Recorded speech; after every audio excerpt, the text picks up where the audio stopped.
இன்னைக்குமே தாவேக்கா நண்பர்களும் சரி, சமூக வலைதளங்கள்ல அவங்களுக்கு ஆதரவா இருக்கவங்களும் சரி, இந்த சர்டிபிகேட் இஷ்யூக்குமே திமுக தான் காரணம்ன்ற மாதிரி பேசுறதெல்லாம் எப்படி பார்க்க முடியும்? அதாங்க அவங்க வந்துட்டு அவர் வந்துட்டு என்ன சொன்னாரு, இந்தியாவுடைய சீஃப் மினிஸ்டரா எங்க தளபதி ஆவாருன்றாங்களே அந்த அறிவு தான் அது.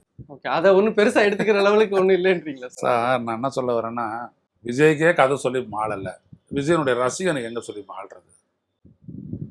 ஒரு ஒரு அளவு வேணா விமர்சிக்கலாம். இப்போ எடப்பாடி பழனிசாமி 4 கேள்வி கேட்குறீங்கன்னா நான் விமர்சிக்கலாம். நாளைக்கு எடப்பாடி பழனிசாமி பதில் கொடுப்பாரு. இவர் என்ன கொடுப்பாரு? கடைசியா ஈரோட்டில் என்னைக்கு பேசுறாரு? எத்தனை நாள் ஆச்சு இப்போ உள்ள போய்? என்ன நீ பண்ற? சினிமா ஷூட்டிங் இல்லை, அரசியல் தான் பண்ணணும். என்ன பண்ணியிருக்கிற? அங்கேருந்து வந்துட்டு இங்கே மலேசியா போயிட்டு வந்தீங்க, தள்ளாடிக்கிட்டே வந்து சேர்ந்தீங்க. உங்களுக்கு பத்திரிகை பாருங்க, உங்களுக்கு எவ்வளோ இது பண்ணுது. நீங்க ஊடுறீங்க, எதனால ஊடுறீங்கன்னு தெரிஞ்சு கூட பேசாத இருக்கிறாங்க. வேற ஒருத்தனார் தான் அந்த மாதிரி கொடுப்பாங்களா? அந்த பத்திரிகைக்கு இந்த டிவிக்கெல்லாம் கொடுப்பாங்களான்னு கேட்குறேன்.